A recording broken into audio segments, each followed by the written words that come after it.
ಡಿಪೋದ ಹಿರಿಯ ಅಧಿಕಾರಿಗಳು ಬಂದು ತಮ್ಮ ಜೊತೆ ಮಾತುಕತೆ ನಡೆಸಿದ್ರು. ಹೌದು. ಅವ್ರು ಏನ್ ಹೇಳಿದ್ರು, ಈಗ ನಿಮ್ಮ ಮುಂದಿನ ನಿರ್ಧಾರ ಏನು? ಸರ್, ಆ ಲೇಡಿಗೆ ಶಿಕ್ಷೆ ಆಗಬೇಕು. ಕಾನೂನು ಪ್ರಕಾರ ಏನು ಶಿಕ್ಷೆ ಐತೆ ಶಿಕ್ಷೆ ಆಗಬೇಕು.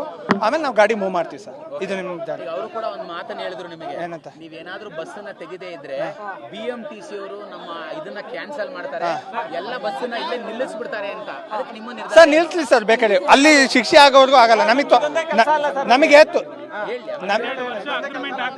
ನಮಗೆ ಸೇಫ್ಟಿನೇ ಇಲ್ಲ ಅಂದಮೇಲೆ ನಾವು ಯಾವ ನಂಬಿಕೆ ಮೇಲೆ ಡ್ಯೂಟಿ ಮಾಡೋದು? ನಮಗೆ ಸೇಫ್ಟಿನೇ ಇಲ್ಲ. ಈಗ ಅವನಿಗೆ ಹಂಗೆಲ್ಲ ಮರುಮಾಂಗಕ್ಕೆಲ್ಲ ಹೊಡೆದಾರೆ. ಯಾರಿಗೆ ತೊಂದರೆ ಏನು, ಏನೇ ಪ್ರಾಬ್ಲಮ್ ಆದ್ರೆ, ಏನೇ ತೊಂದರೆ ಆದ್ರೆ ಏನು ರೆಸ್ಪಾನ್ಸ್ ಇಲ್ಲ, ಏನೂ ಇಲ್ಲ. ಅದಕ್ಕೆ ಪರವಾಗಿಲ್ಲ, ತೆಗಿಲಿ, ಅದಕ್ಕೆ ಬೇಜಾರಿಲ್ಲ. ಕೆಲಸ ಇದೆಲ್ಲ ಅಂದ್ರೆ ಇನ್ನೊಂದು ಸಿಗುತ್ತೆ. ಬಟ್ ಅವರಿಗೆ ಶಿಕ್ಷೆ ಐತಲ್ಲ, ಅದಾಗಲೇಬೇಕು ಸರ್, ಅಷ್ಟೇ. ನಾವು ಕೇಳೋದು ಇನ್ನೇನು ಇಲ್ಲ. ಆ ಲೇಡೀಸ್ಗೆ ಕಾನೂನು ಪ್ರಕಾರ ಏನು ಶಿಕ್ಷೆ ಐತೆ ಶಿಕ್ಷೆ. ಅವಳಿಗೆ ತೊಂದರೆ ಅವರಿಗೆ ತೊಂದರೆ ಆಗಿತ್ತಾ? ಕಾನೂನು ತುಂಬಾ ಇದೆ. ಕಾನೂನು ಮುಖಾಂತರ ಹೋಗಿ ಎಲ್ಲ ಕ್ಲಿಯರ್ ಮಾಡ್ಕೋಬೋದಾಯ್ತು. ಡೈರೆಕ್ಟ್ ಬಂದು ಬಸ್ಸೊಳಗೆ ಬಂದು ಡ್ರೈವಿಂಗ್ ಸೀಟಲ್ಲಿ ಕುಂತಿಲ್ಲ ಎಳಗ್ ಹೊಡ್ಕೊಂಡು ಮತ್ತೆ ಕೆಳಗೆಲ್ಲ ಹೊಡೆದಾರೆ ಸರ್. ಬೆಲೆನೇ ಇಲ್ವ ಡ್ರೈವರ್ಗೆ? ನಾವು ಪಬ್ಲಿಕ್ ಸರ್ವೆಂಟೇ ಕೆಲಸ ಮಾಡ್ತಿರೋದು, ನಾವೇ ಬೇರೆ ಸರ್ವೆಂಟ್ ಏನು ಇದಿಲ್ಲ. ಅಷ್ಟೆಲ್ಲ ಐತಿ. ಅದು ಶಿಕ್ಷೆ ಆಗಬೇಕು ಅವಳಿಗೆ ಒಂದು. ಆಮೇಲೆ ನಾವು ಕೆಲಸ ಮಾಡ್ತಾ ಇದ್ದೀವಿ BMTCಲಿ ಕೆಲಸ ಮಾಡ್ತಾ ಇದ್ದೀವಿ. BMTCಲಿ ಕೆಲಸ ಮಾಡ್ತೀವಿ ಅಂತ ಏನು ಪ್ರೂಫ್ ಏನೂ ಇಲ್ಲ. ನಾವು ನೋಡಿದ್ರೆ ಒಂದೇ, ಆಟೋ ಡ್ರೈವರ್ ನೋಡಿದ್ರೆ ಒಂದು, ಅದೇ ಥರ ಇದ್ದೀವಿ. ನಮಗೊಂದೇನು ಲೋಗೋ ಇಲ್ಲ. ಮತ್ತು ನಾವು ಹೋಗೋ ಬಸ್ಸಿಗೆ ನಾವು ಟಿಕೆಟ್ ಕೊಟ್ಟೋಗ್ಬೇಕು. ಪಾಸ್ ಇಶ್ಯೂ ಆಗಿಲ್ಲ. ಆಮೇಲೆ ಇನ್ಸೂರೆನ್ಸ್ ಏನೇ ಆಯಿತು ಅಂದರೆ ಇನ್ಸೂರೆನ್ಸ್ ಕೊಟ್ಟಿಲ್ಲ ಇನ್ನೂ. ಸರ್ ಅದೇ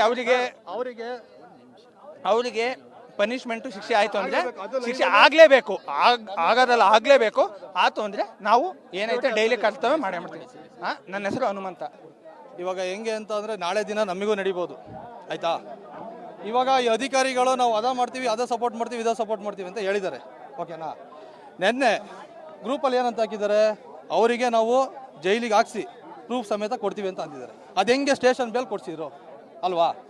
ಅವ್ರನ್ನ ನಮ್ಮ ಮುಂದೆನೇ ಲೈವಲ್ಲಿ ಅವ್ರನ್ನ ಕರ್ಕೊಬಂದು ಅರೆಸ್ಟ್ ಮಾಡಿ ಜೈಲಿಗೆ ಹಾಕಲೇಬೇಕು. ಅಲ್ಲಿ ತನಕ ನಾವಂತೂ ಯಾವುದೇ ಕಾರಣಕ್ಕೂ ಗಾಡಿ ಹತ್ತಲ್ಲ, ಅಷ್ಟೇ, ಓಕೆನಾ?